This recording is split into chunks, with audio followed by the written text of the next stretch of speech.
Hello, Agnes. Hi, Robin. Hi, Arnold. We have a guest today. Who Hi, is? You want to introduce yourself? I'm Arnold Brooks. I'm a professor at the University of Chicago, and I teach ancient philosophy. I'm also Agnes Callard's husband and Robin Hanson's friend. And today, the three of us are going to talk about the sacred. Something I've been thinking about lately, but hopefully it won't be just me explaining things. But at the beginning, it will be just me explaining things. Before you do that, can you give us like two sentences as to why you're thinking about the sacred? I can. So I feel like all my professional life as an economist, I've been thinking about ways we economists have ideas for how we could improve the world. And a lot of them involve various institutional changes, often involving money. And I feel like I'm often running against the obstacle that people say, no, you shouldn't do that because of the sacred. And I finally decided, okay, let's just study that thing. Let's figure out what is this thing that keeps getting in my way, to make sense of it and maybe appreciate it, but maybe find workarounds. Right. So you're mainly interested in like, how can you defeat this thing? Not necessarily defeat, but to make peace with, perhaps, to find a compromise. You Okay. know? Okay, now tell us what you So conclusions you the first thing I tried to do was just look for correlates of the sacred. What do people say go along with the sacred? And then I tried to find an explanation, a concise description of what most accounts for these correlates, and then a theory of, therefore, what the sacred is for and what it does. And in that context, we can then revisit to what extent can we change or reframe or deal with or compromise with the sacred. So sacred things are important.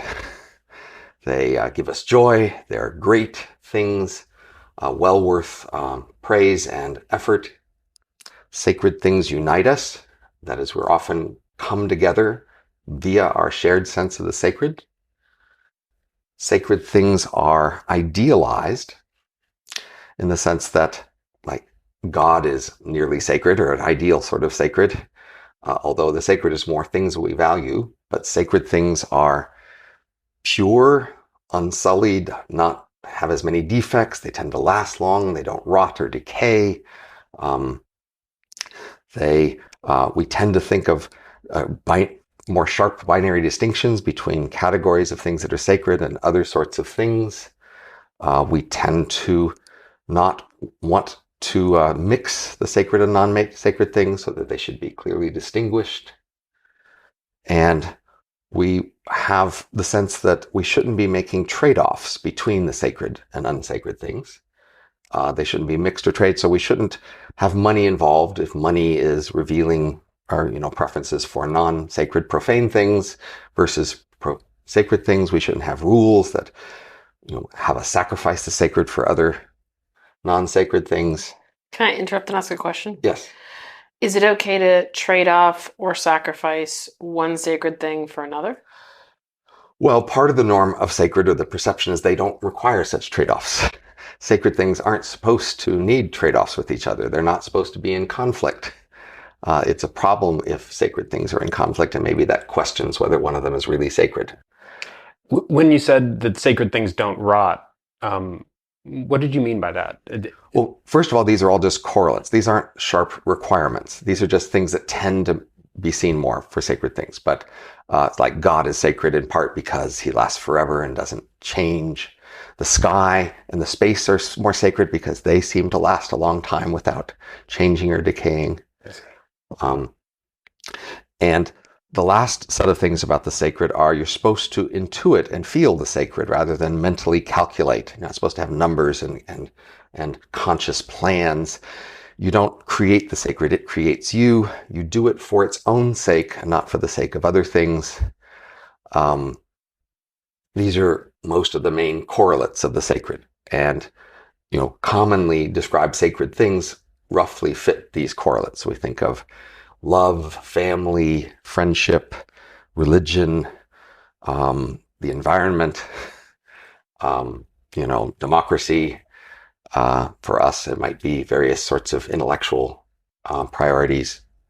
They roughly fit these patterns. The sacred things have these features.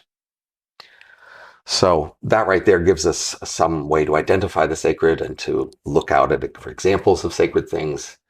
And then we could ask, why do these things have these features in common? What is in common between these things? So this just reminds me, this is maybe a slight digression or something, but it reminds me of a kind of point of dispute and controversy in ancient philosophy that actually does come up sometimes in sort of our culture about the unity of the virtues.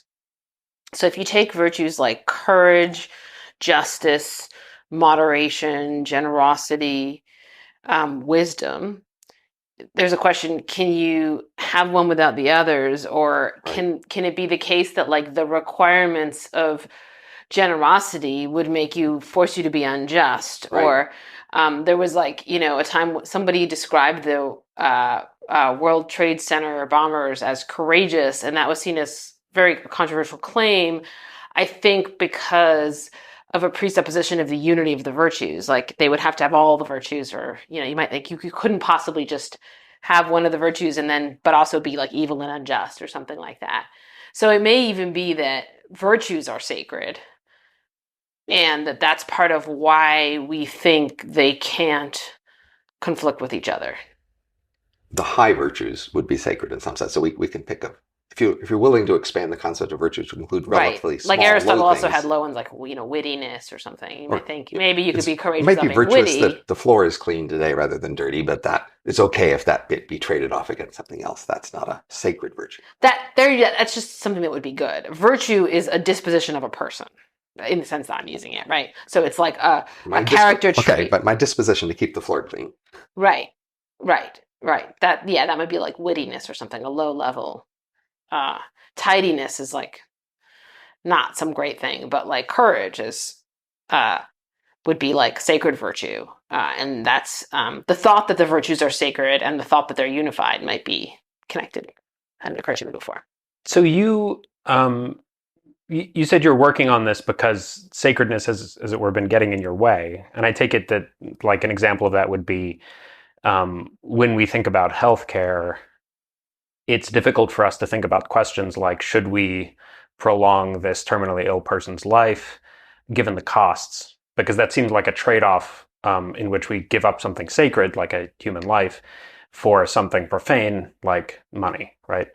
Um, can you give a kind of summary of what you take to be the bad effects of the sacred on a question that is like, insofar as it's something that gets in your way, what's it like? So the theory I'll explain in a minute, I think helps to summarize what's wrong. But I might say that when we refuse to be practical about the sacred, we refuse to consider prices or numbers and calculations, we're just going to do a bad job of keeping people alive. So if medicine is sacred, we won't be actually very careful about which treatments are more effective, whether we're spending our money wisely, whether we're choosing the most effective people who treat, whether we're making good choices about when to quit treatment. We're treating it all the same. So, like for example, once we categorize something as medicine, the idea is everybody should get it who has any plausible benefit for it, and we shouldn't make distinctions between some things that are more effective or less effective. We should just make sure everybody gets all medicine. So your thought is that when we are treating human life as sacred in a medical context, we our problem isn't that we think of the preservation and quality of human life from a medical perspective as a really important thing that we should be aiming at and preserving and protecting and being serious about. It's more that in pursuing that goal, insofar as we treat it as sacred, we end up undermining ourselves. That is, we end up taking one step forward and two steps back with regard to the very thing that we're treating as sacred, because we're treating it as sacred. Yeah, I'm not sure it's one step forward, two steps back, or two forward and one back, but we are getting less of it as a result. And that's a cost. So I could summarize that, we do more of sacred things. We raise the priority of something we consider sacred, but we aren't actually as good at getting it per unit effort we put in. Right. And the preferable situation would be in which we're still pursuing the preservation and betterment of human life. It's just that we're pursuing it as a non-sacred goal, such that we're better able to think critically about where to give up and divert resources somewhere else and that sort of thing. Right. Okay. Is it when we think in the sacred way about sacred goods, are we even thinking about how much we're getting of it or getting it at all? Well, we're not calculating such things. So the norm of the sacred is that you're supposed to more intuit that you're doing the right thing. But you're still trying to get something. I wonder whether the getting is already a profane way of thinking about it. Right. Well, I mean, most people with respect to medicine don't actually think much about whether the medicine they're getting is more or less effective or appropriate or cost effective. They more put the binary category of medicine.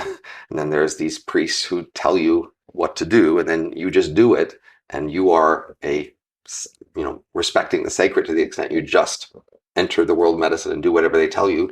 Right. And So don't make choices. You don't think, you don't calculate, you just feel. So it may be that what we're doing is something like paying our respects to the sacred, right? In the ways that we engage with it. And we're not trying to somehow get more of it, right? And then it wouldn't follow that by taking the calculative approach, we would be doing better what we were already doing in the other way. Take another example. The environment is sacred. Mm-hmm. I did a set of polls and it ranked surprisingly highly. And you could say, well, anytime we see that we're making a concrete choice that hurts the environment and helps something profane, we feel bad about that. And we just want those choices to go away. But we're not actually calculating how best to save the environment. We're not actually looking trade-offs. So, we hear of some cute fuzzy animal and we want to do whatever we can for them, but we're not counting, well, how many animals there are like that versus all the ugly animals. And we're just not in a calculating frame of mind. We're in a respectful, reverential frame of mind with respect to any particular thing we see in front of us that represents that. And we want to respect it and treat it as sacred without necessarily, as you say, getting more. Okay. All right. Well, why don't you... Oh, Arnold, do you want to say something? Well, can we sum up the problem with the sacred, or the problem that the sacred generates, as it somehow blocks our ability to deliberate, especially quantitatively or calculatively, about something, as opposed to, and it provokes us to think in terms of black and white binaries, and sort of hard laws. And blocks us from mixing things and blocks us from thinking there might be difficult trade-offs between sacred things. Right. Okay. Thank you. I think Robin's going to give one more part of his theory, and then we can ask him more questions. The sort of explanation. Yeah. Well, so first I have to give a other theory that's a common theory in psychology. It's not my theory, but I'm going to build on that in a simple way. So there's something called construal level theory.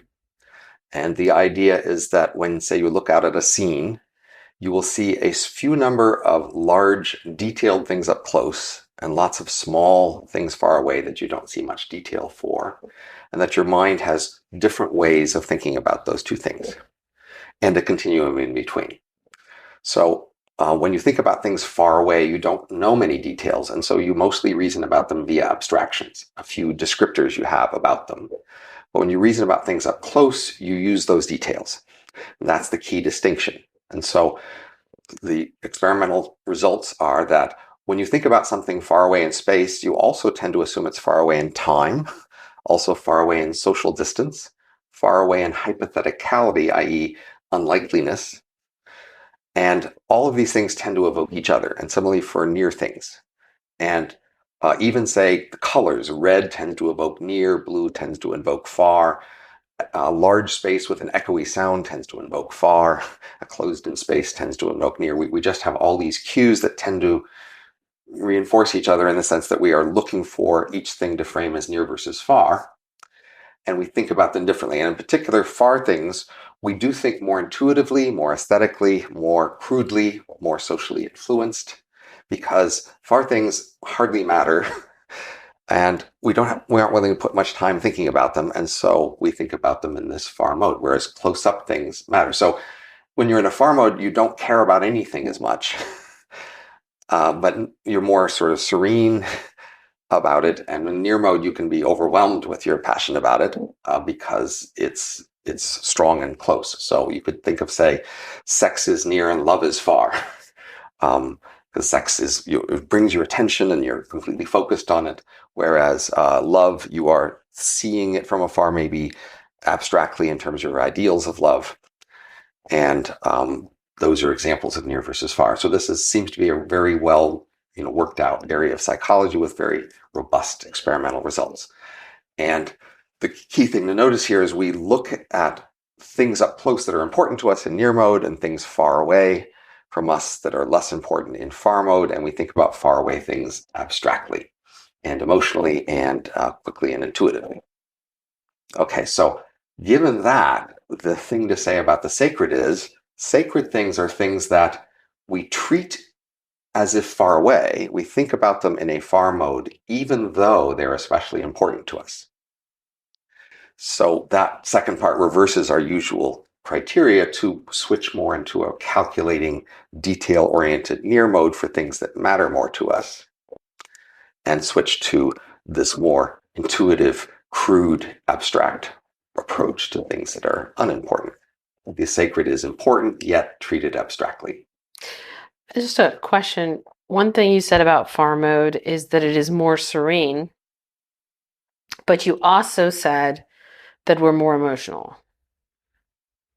We're more intuitive. That is, we're more going with our emotions to make decisions. Although we can have strong emotions in near mode too. Mm-hmm. But we also have the capacity to, say, maybe resist our emotions in near mode and to calculate also. And so in far mode,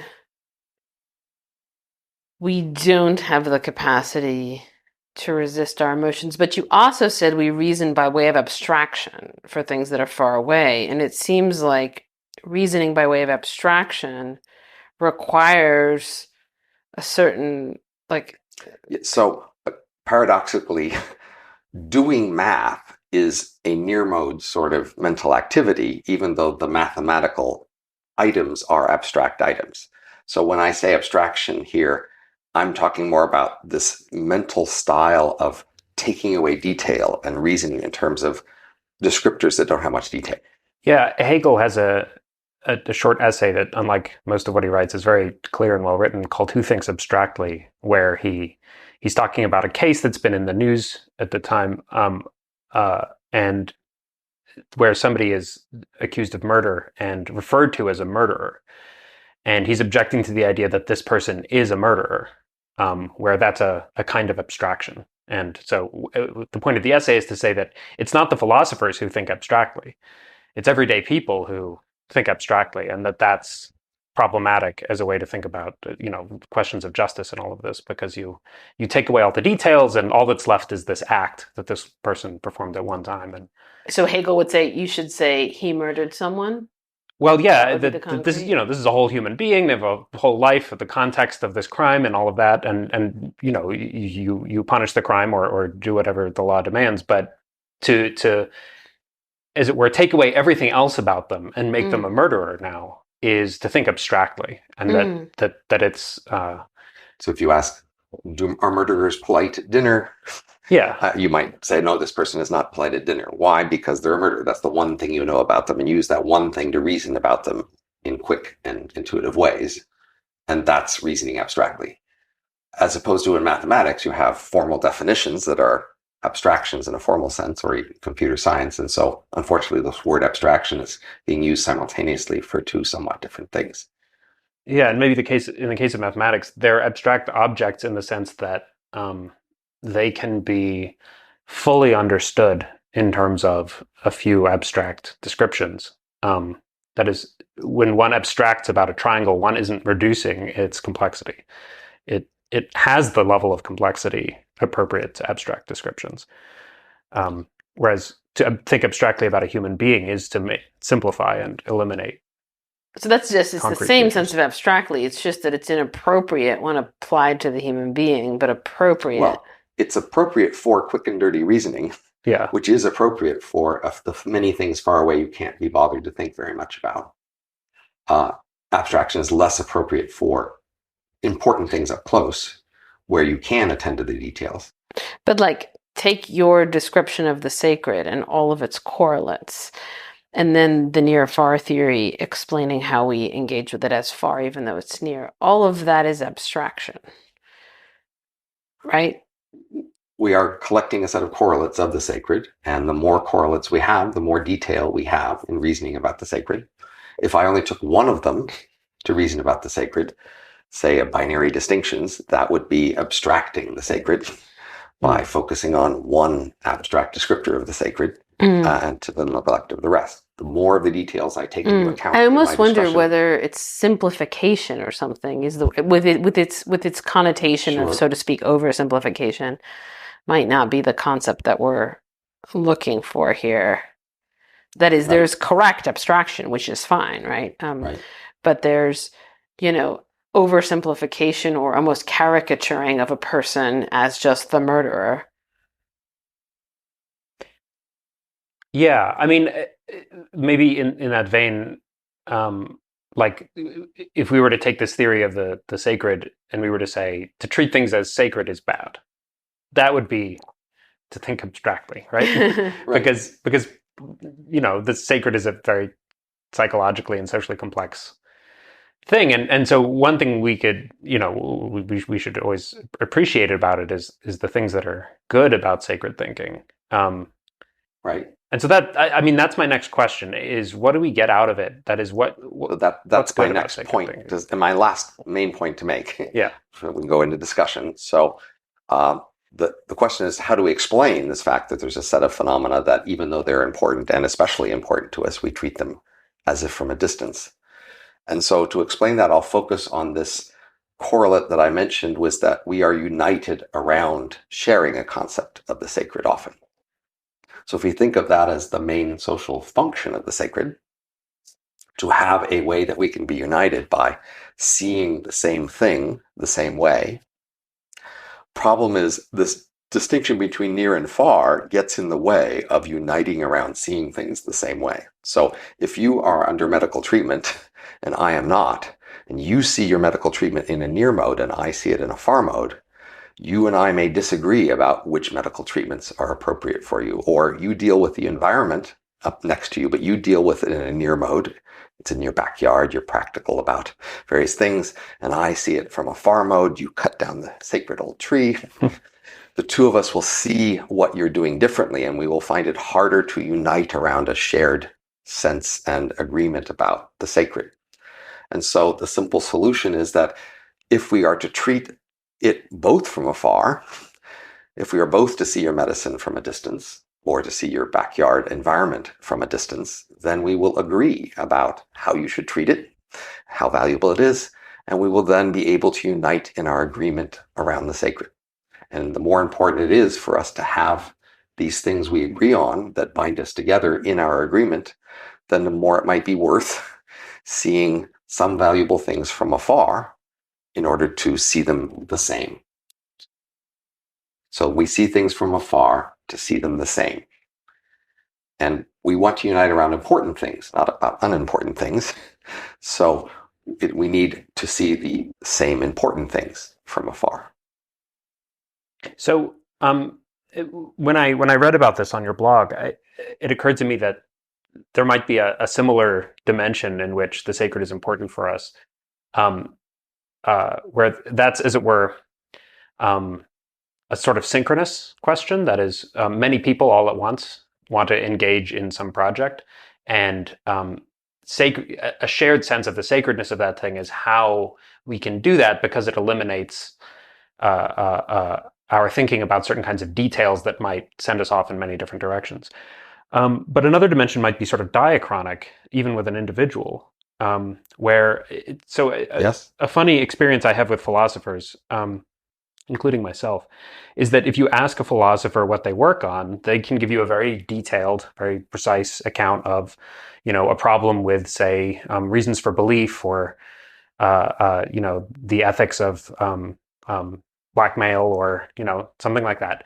And then if you ask them what's valuable about philosophy or what's valuable about your work, and again, this is including myself, you get a story that usually leads them back to their undergraduate days and Socrates and the value of the search for knowledge, and things suddenly get very, very generalized. Right. They don't, they're no longer in that level of detail in their published work. They're now talking very generally about love of knowledge and wisdom and all of that sort of stuff. And that maybe one way that the sacred plays a role in our lives is that it allows us to pursue very long-term projects that may involve an evolving sense of the value of those projects, and that it just in the way that sacredness protects a community from divergent deliberation over something. It protects us from getting distracted and diverging in all sorts of ways when we're pursuing something like a life project. That sounds like a good point that I hadn't thought of. So take the example of education being sacred, a student in school, right?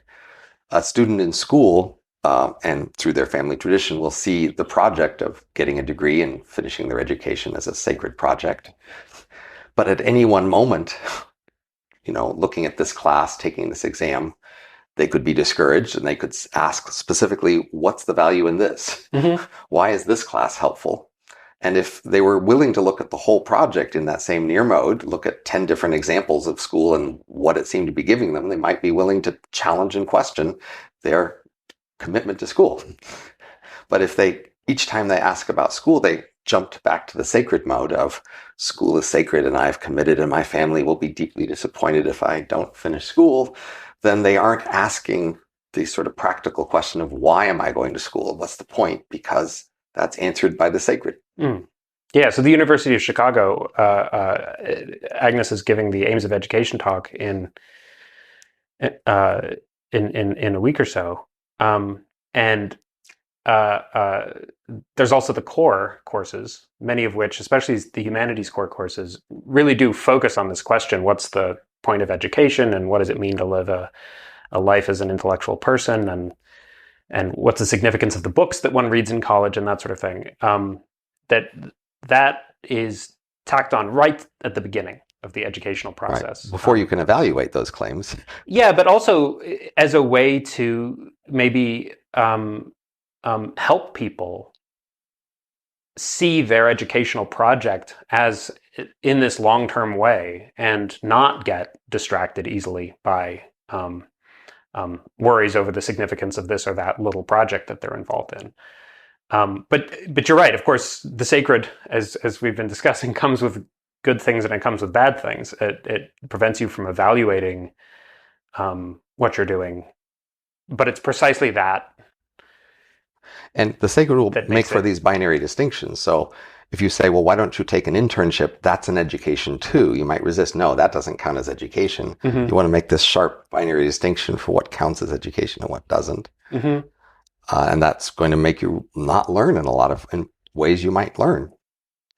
Right. And so I wonder what you think about the sort of justification that was implicit in what Arnold was saying, which is that there are these big, ambitious projects that we take on, either as a philosopher or as someone going to school or whatever.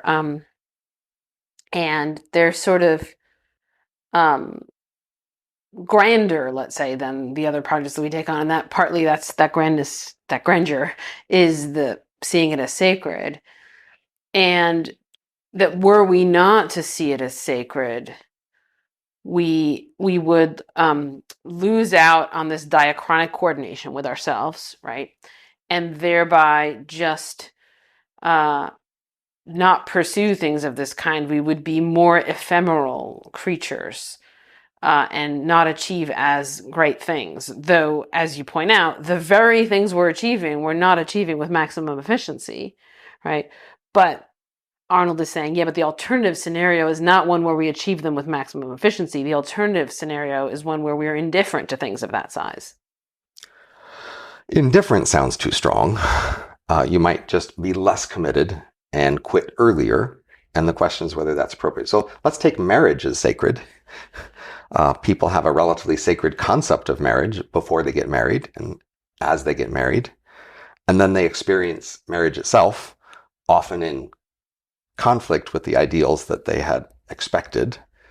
But if they feel committed to the sacredness of marriage, they will push through the discomfort and unexpected disappointments and stay married, in part out of this sense of the sacred, that the marriage is sacred. Even if any one moment is unpleasant, I am achieving the sacred by being married.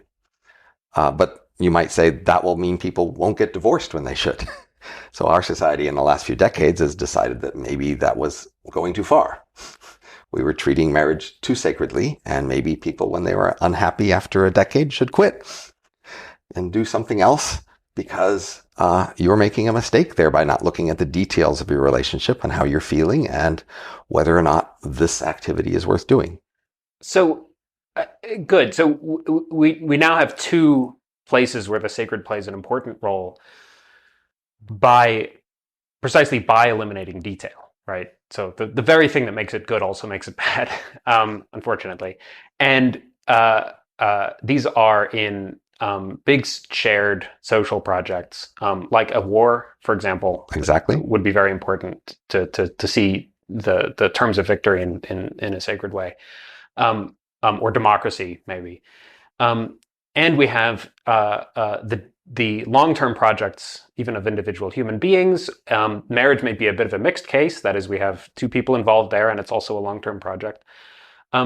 But the case that sort of, I think, leapt to mind immediately was this case of healthcare.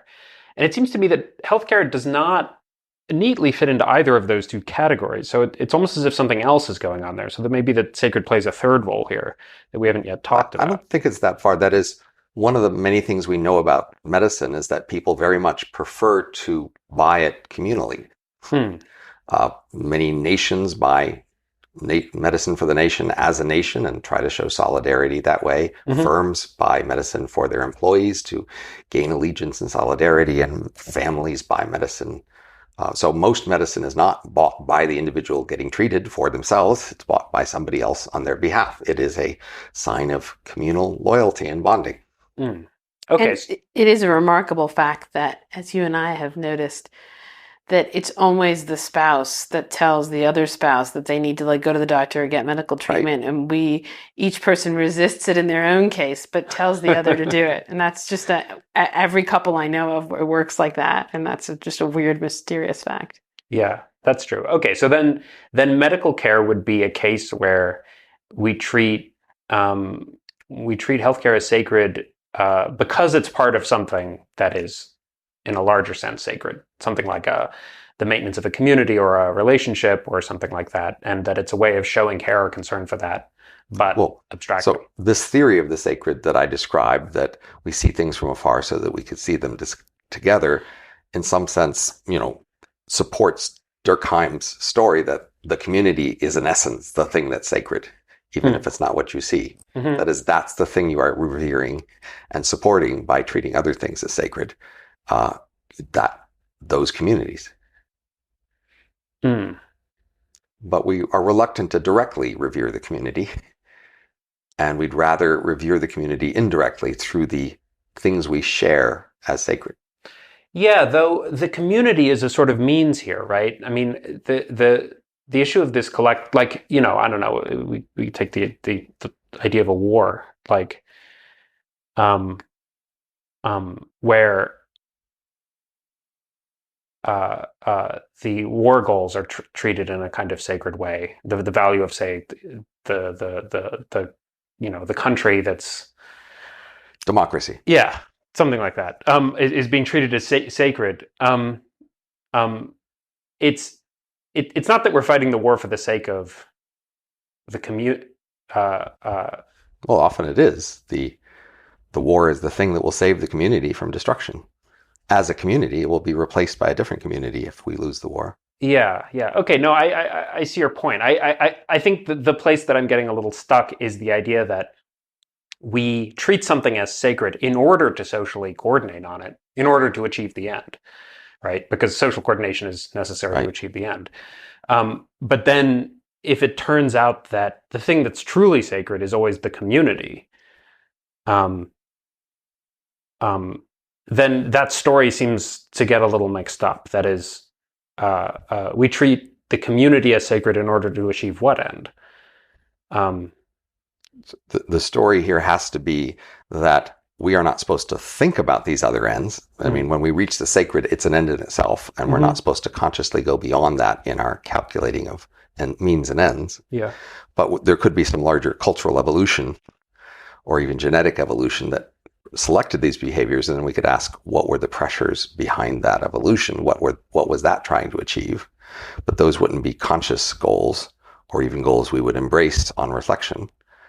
If we are seeing something as sacred, we want to see it for its own end, and we resist seeing it as achieving something else.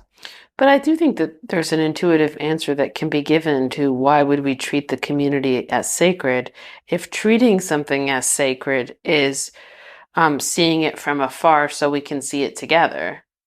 It makes sense that the community would be something where we would want to see it together. And thus we'd be willing to pay the cost of seeing it from afar.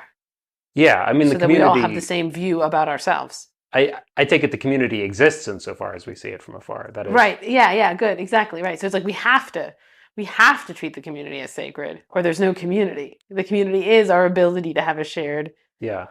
But I guess going back to these other I'm not sure I buy the thought that the Durkheim thought that like you might say, okay, it's by. It's in some sense by treating all these other things as sacred that we create the community, right?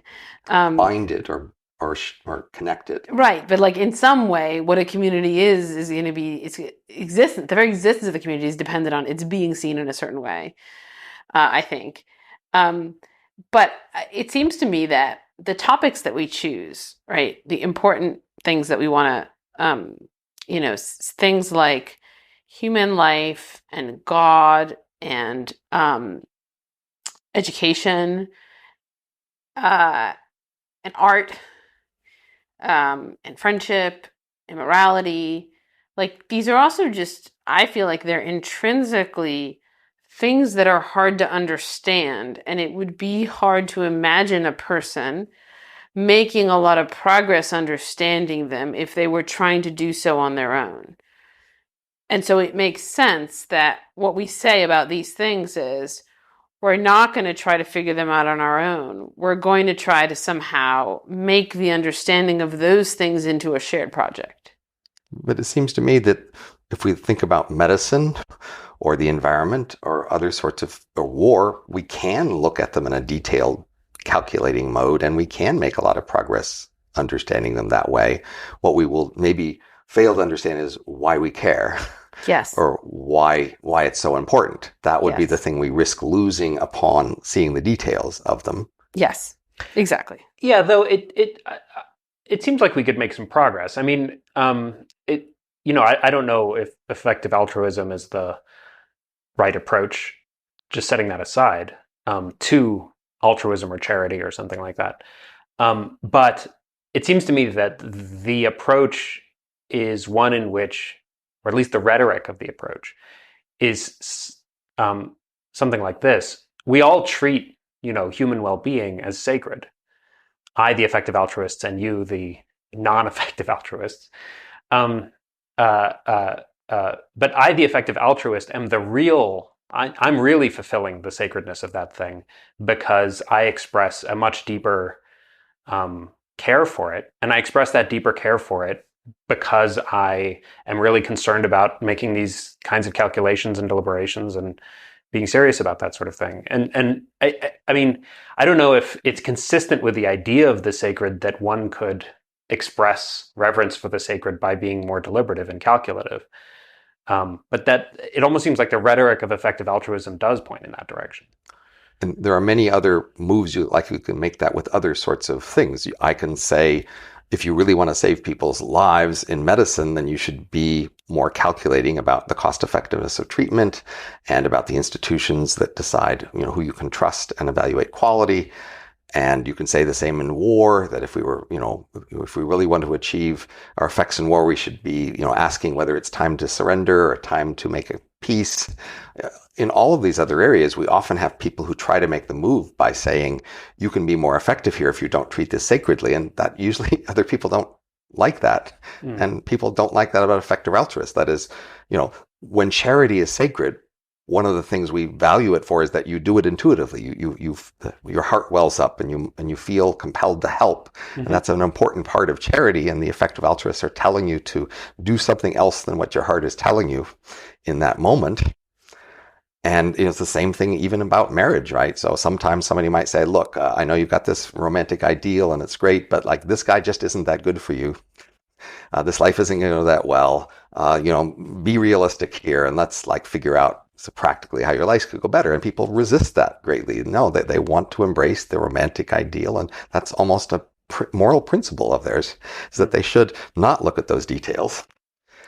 So one of the, I think, really striking and distinctive features of the Socratic approach to life, as I understand it, is that Socrates is messing with the sacred. That is, he is interacting with people and finding sort of the topic that is sacred to them and is trying to show them that they're doing a bad job in relation to that thing.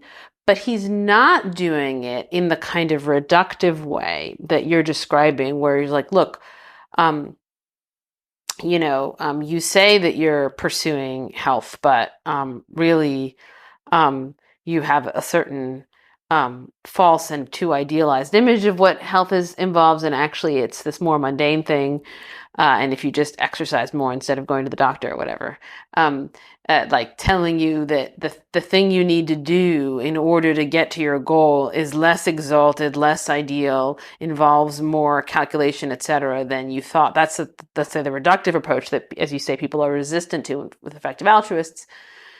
And Socrates has this approach where he wants to tell you, that the actual way to get your goal is more exalted, and you have insufficiently idealized, so that your sacred thing isn't sacred enough, and so you're screwing this up.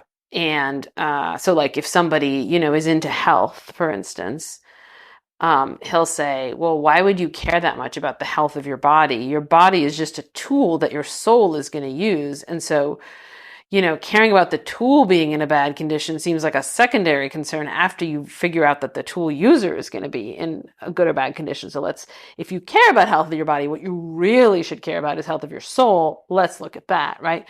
So it's a kind of upward move in the sacred, but it really gives him argumentative leverage on people.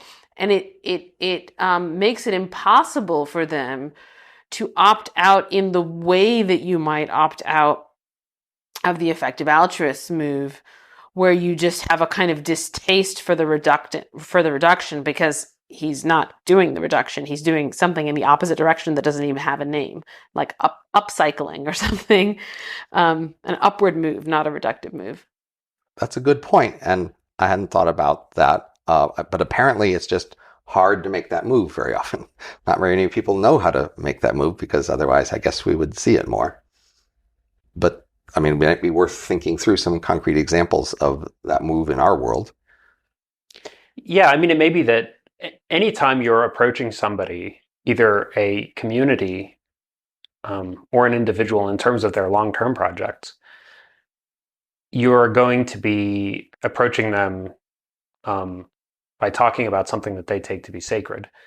And if you're going to correct them in the way that they're behaving or challenge their approach to that thing, the way you're going to do it is by telling them that they're not that their attitude towards the sacred is misguided or misled, and we're probably going to see a bunch of rhetorical strategies emerge there, but one of them is going to be that you're not treating it as sacred enough, or the thing that you take to be sacred is is actually just a crude idol, and the real sacred thing is even higher than that, and you should be pursuing it in this other way. And that's sort of what I was saying, that the effective altruists, at least rhetorically, seem to me to be often doing. They're saying, like Peter Singer, it's like, if you really take human well-being seriously, then you've got to pursue it in this completely different way than what you've been doing, and sort of leveraging off of that sense of the sacred. One obstacle here is that, again, there's this norm that the sacred things don't conflict with each other. There's this unity of the virtues. And therefore, a rhetorical strategy is often to show a conflict between two taken as sacred things, and then to push them to treat one thing as less sacred because it's in conflict with the other, and maybe make them choose. But people are resistant to seeing those conflicts.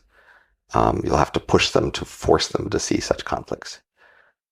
And I think Socrates thought that those conflicts couldn't exist. That is, he thought the ultimately sacred thing was going to have to be unified, and thus it would show that this thing... So if two things conflict, then one of them can't be sacred. That's the rhetorical strategy. So something you have been treating as sacred is now to be treated not as sacred, because I've convinced you it's not, because I showed that it conflicts with something else that we all agree is more sacred. Although, in truth, sacred isn't binary.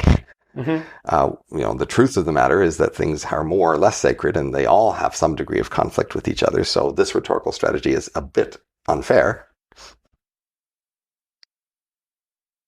but may be effective. Yeah. I mean, it may be that there are degrees of sacredness in the sort of psychological sense of there's going to be degrees to which we are unwilling to enter into near mode in relation to something. But I guess I think Socrates would say, yeah, but look, there's like the thing that's really sacred. And then with respect to that thing, we would be treating it fully as sacred. I told you I did these polls on what was more sacred, but the top of the poll was like family and mating, and so I think it's hard for most people to actually say this is the most sacred thing. Most people have a large number of things they treat as sacred, and they aren't willing to say which is the most. One of the really, maybe the downside of the reductive approach is that it makes the sacred profane, and so it doesn't allow people to have an exalted view of the very thing they're doing. Like, I don't want to just pay for bed nets. I want to have like a good feeling of, passion or whatever. So there's a sense of it's too mundane. But the downside of the Socratic view is, like, he'll often say things like, take love, and like erotic interest we have in other human beings, and let's look at what we're doing there. I mean, something sacred, right? But he's like, really, if you really want to understand that sacred activity, you can see that its ends are better achieved in philosophizing. So instead of sex, do philosophy, right? And that recommendation is a recommendation for how to treat the thing as sacred, and obviously there needs to be an argument in place, and he has an argument for why that's the case. But people are pretty into sex, and their motivations their kind of mundane motivations don't seem to go away in the face of, in the presence of, in response to this argument, right? So it's almost the opposite problem, where Socrates is calling on you to engage at such a level of sacredness that it's like forgetting that a lot of our motivations are just sort of low and petty and mundane. So I think there's an element of social epistemology here that I hadn't thought of before, which is, if sacreds are things we see from afar to see together, then when you have an argument for how I should treat the sacred differently, my first intuitive reaction might be to say, will you be able to get other people to see it that way too? Mm-hmm. I might go along with your bid to change my view if we could all go along together. But if I think you aren't going to have much chance of getting others to see it the new way, then I may be reluctant to see it that new way too. I may be more interested in conforming and looking for social conformity in how I respond to your arguments. Mm. That might explain a phenomenon that anyone teaching philosophy is very familiar with, which is that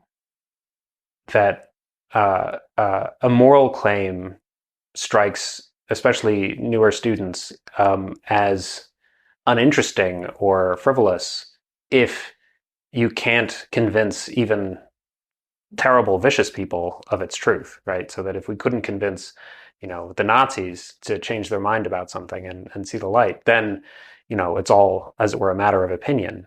But that might be explained by what you were saying just now, which is uh, uh, when we make a moral argument, we're saying, you should treat such and such as sacred. This should be the focus of the sacred. And then the person responds by saying, well, that's fine and well, but if you can't get, in general, the people who are disagreeing with you, the people at the opposite end of the spectrum, to come along, then what's the point of this? What pull could it possibly have? Whereas I think for philosophers, the teachers, we're often too deaf to this complaint, precisely because, of course, it's like saying, if I've got some Euclidean proof, what does it matter who agrees with it? I mean, it's the proof is there; it's on the table. It doesn't need to be, everybody in the world could find it to be wrong, but it's still correct.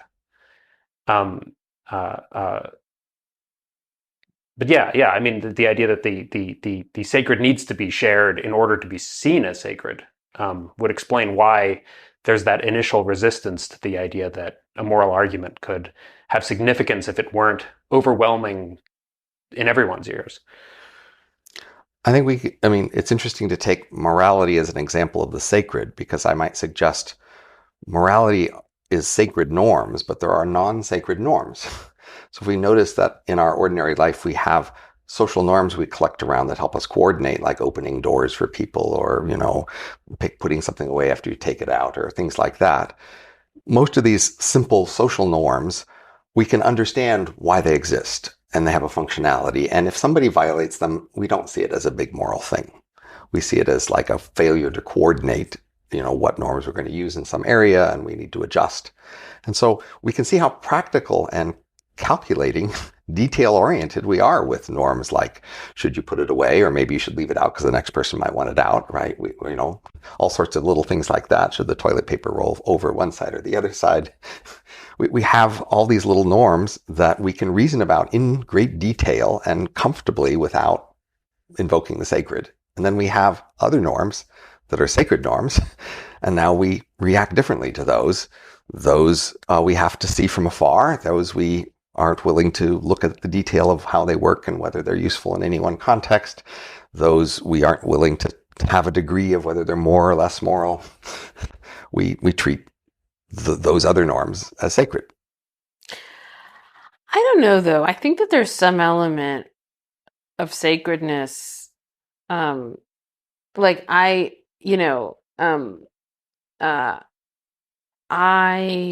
remember, I can't remember the context, but I brought up in some context a debate that we had in my house about who should clean up the water on the floor of the shower, the person who just took the shower or the next person to take the shower. And the thought is, well, you might think, of course, it's the person who just took the shower, but if you wait long enough, the water just evaporates. Right. And so you might just be able to do nothing. Right. There's less cleaning required under the second norm. Yeah, exactly. Right. Except for the person who has to clean the mold out of the shower. Right. But I remember bringing stuff in some context, and there being sort of like an indignation about, like, of course it should be the person who caused the mess that has to clean the mess up. It might be, for instance, if you had always done that and then you saw like other people weren't doing it, like the kind of feeling that we have about norms, even in the context of things like who cleans up the shower or traffic norms, right? There's like different norms about, how do you stay in that lane that's ending? How long do you stay in it before you merge in, right? And like Arnold stays in that lane forever and right up until the last minute. And people get really annoyed at him about this. And they feel very indignant, which suggests that for them, he's like, in some sense, violated a sacred norm. I mean, just their emotional response to it. So I think we can have that response to even pretty, trivial norms. Yeah, but it could be that like, to take an example from my youth as a driver, there was a bridge that I would pass under going to work, and it was too narrow for two cars to fit comfortably, and so you went one at a time. A line always built up, and it just occurred to me that it would be better if we all just went two at a time. Right? There's less stopping and starting. It would be a little bit faster. People didn't like this when I tried to implement it by doing it, because I was breaking the rule. You're supposed to stop, and you're supposed to. I'm cutting ahead, right? Even though I think I was right that it was more efficient, it was still, it wasn't. I wasn't obeying the stop sign, and it was the sort of thing that really annoyed people. But it's not because they had some sacred attachment to bridges and stop signs. It's that there are very abstract general norms about fairness. And these things get instantiated in little ways in our culture and our everyday activities, like, skipping lines and stuff like that, where sometimes it's a little unpredictable how they get instantiated, right? Like the thing about where to merge when a lane in traffic is closing. I don't know that I could have predicted that that's exactly how the idea of fairness would get realized there, but it is, and that convention has come to dominate, and so now it's sacred, but it's not sacred because of traffic laws. It's sacred because there's this very abstract sense of fairness that we're trying to pursue. I think I would like to acknowledge, and you guys probably would too, that we do want to treat some things as sacred. That is, this isn't a battle against the sacred. In the total, I'm not trying to completely eliminate it. You just want it to be math. Well, math is a thing I think might do well to be more sacred, but that's not encompassing all of the sacred. And as a reader of Plato, you find this objectionable? I did comment on Twitter when Robin did that blog post that this is just this Platonism.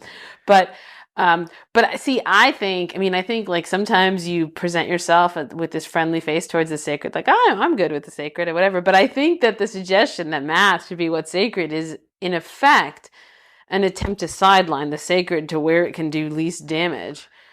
Even though I think even there, like, it's not clear that you would like the effects of having math be more sacred. Like, we all doing just tons more math in school. But math isn't that sacred to me. So I think I have to admit there are things sacred to me and they aren't math. So to me, on reflection, I think the things that are the most sacred to me now are regarding intellectual inquiry.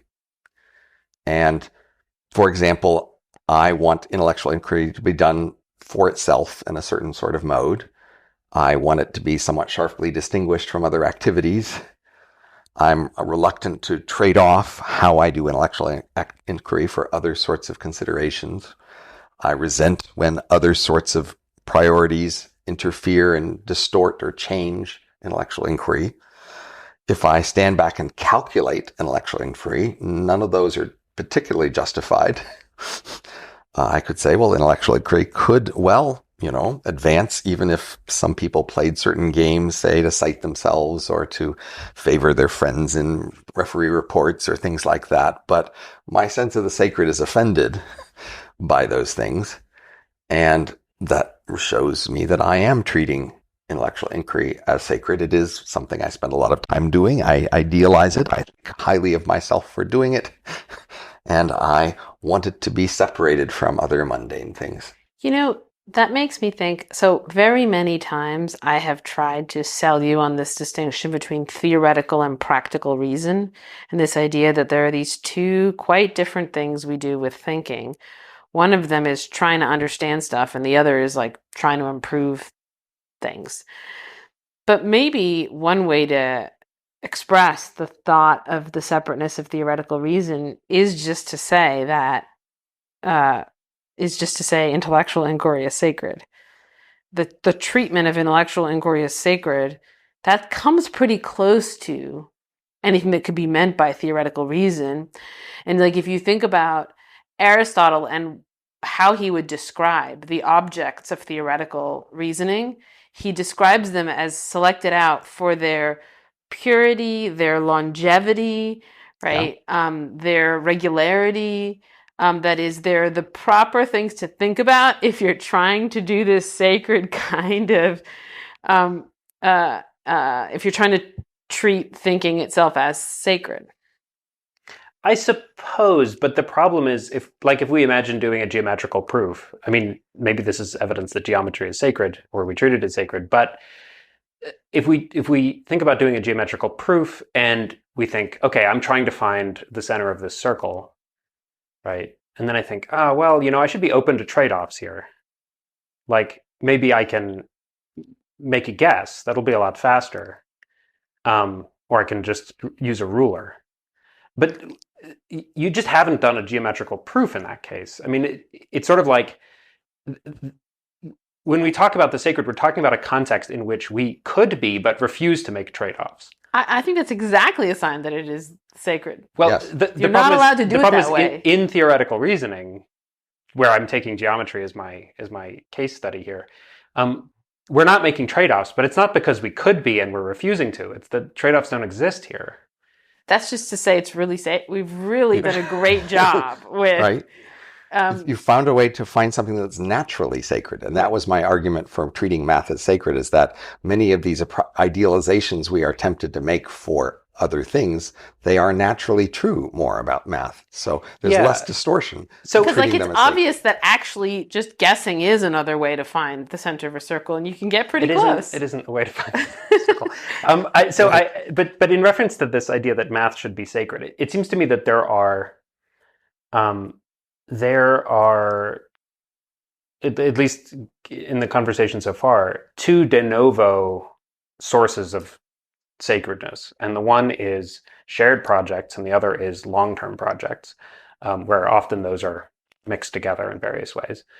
And then we also have this other phenomenon, which is sacredness talk. That is the philosophical, theological, rhetorical environment in which we criticize one another over the sacred. And sometimes this takes the form of, Socrates giving us a very general, very abstract, we should pursue sacredness itself type of claim. And then at other times, we're talking about something like two politicians vying over who is more loyal to the idea of democracy, criticizing various institutions in terms of their loyalty to the sacred ideals that they profess. And that game, especially the more abstract version of it, that is the more sort of philosophical version of it, it seems to me will tend to move in a particular direction, sort of entropically. That is, it will move up. Is that if you want to convince somebody that they're treating the sacred poorly, that they're thinking about the sacred badly, in general, the way you are going to have to do that is to say, no, the sacred lies higher than you're aiming, friend. You need to aim higher. So I mentioned the other day this passage in Jeremiah where Jeremiah is explaining the triviality of foreign gods by saying, they go to Tarshish and they cut down the tree and then they set it with gold and they put it on the stand so it doesn't get knocked over. And he's sort of getting us, it's not an argument, but he's getting us to think in this near mode way about foreign gods. And just by doing that, he makes them seem non-sacred, right? But then, of course, it can't be that there's some Hebrew statue made of wood and gold and nailed down so it doesn't get knocked over. It's got to be that the Hebrew God is something more elevated than that, something more abstract, something further away, right? And so we're going to get a kind of entropic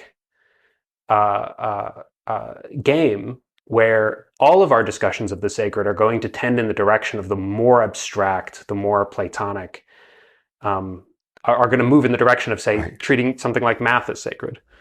So the story of, say, Christianity can be told as saying previously people had gods, but they hadn't moved their gods in a maximal sacred direction. Yeah. It allowed somewhat crude gods and somewhat sullied with dirty details.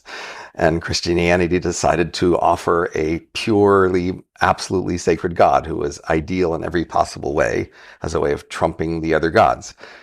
Yeah, I mean, I think that's Christianity, as it were, got on that bandwagon. I think that the Muslims were there first, but sure. And as it were, the philosophers were the first ones.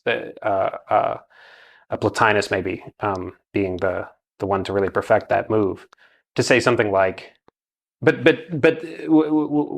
you're saying, I think, is correct in that it's impossible for a given religion to outcompete another when the other is more abstract in the long run, right? That Greco-Roman paganism, to use I guess a slur, is not going to compete against a more abstract religion. It's not going to be competitive against something like Christianity or Islam if Christianity or Islam is able to make the argument that, oh, look, your gods happen to look exactly the way that you do. Oh, they have your color hair and they have your color eyes. Isn't that a nice little coincidence? But the sacred doesn't always win against the profane.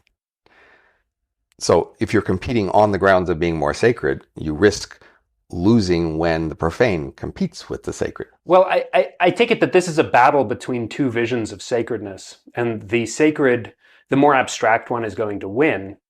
And then, of course, the cost of that, the reason it might lose, is that the degree of the amount of time it takes to get somebody inducted into that way of thinking about the sacred is longer. It takes more education to think more abstractly.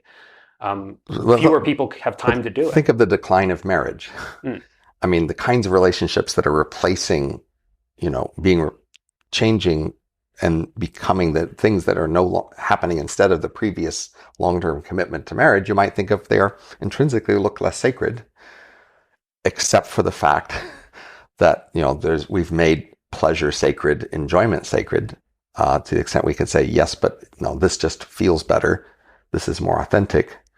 But, in some sense, the abstract description of marriage would win on all the more abstract criteria of what would be the most sacred relationship.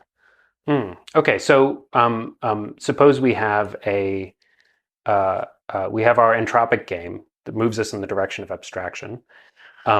We have the problem of the costs of getting people to pursue that. That is, the more abstract your sacred thing is, the harder it is to get people to believe in it and to understand it. And then we also have this problem of new interests and concerns arising in people's practical lives, such that what the sacred is just naturally changes shape over time, because we have different shared projects over time and individual long-term projects over time.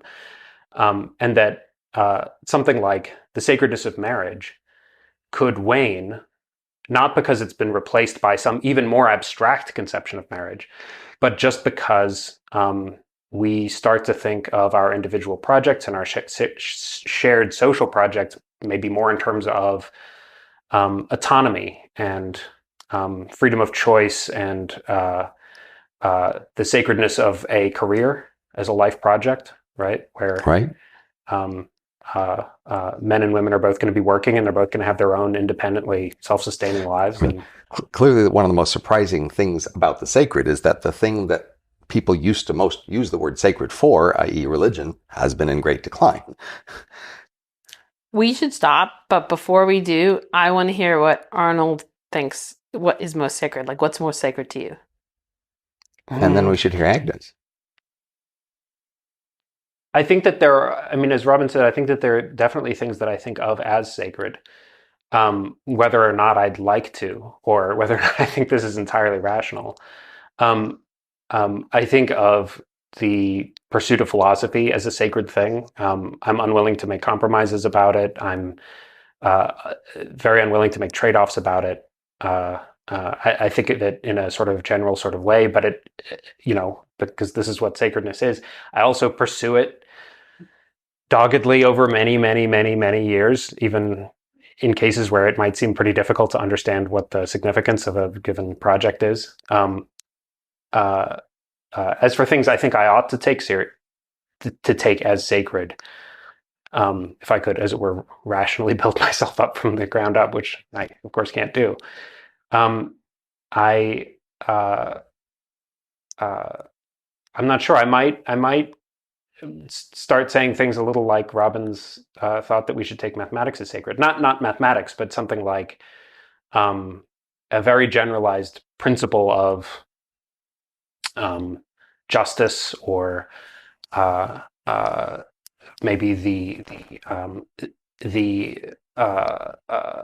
idea of theoretical reason, the idea of the truth, that sort of thing.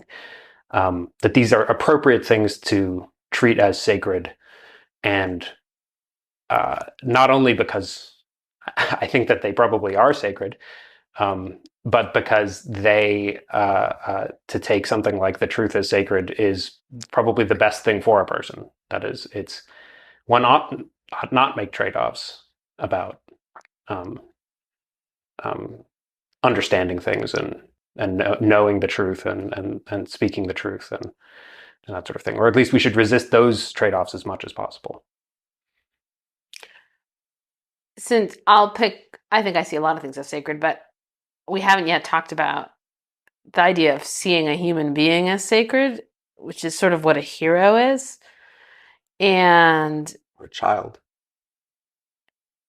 Do we see children? You mean not human being in the abstract, but an actual individual? An actual individual human being. Yeah, I'm not sure we do see our own children as sacred.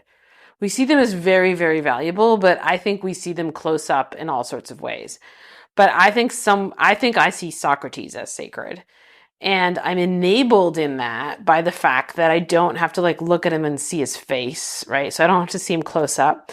And in particular, I see him through the point of view of somebody, namely Plato, who took it upon himself to make Socrates sacred. I think that Socrates in the Platonic dialogues, more so in the Platonic dialogues than in, say, the treatment he gets from Xenophon, or certainly more so than the treatment he gets from Aristophanes, we get something like a sacred person. I think Xenophon was also trying to make Socrates sacred. He was just worse at it.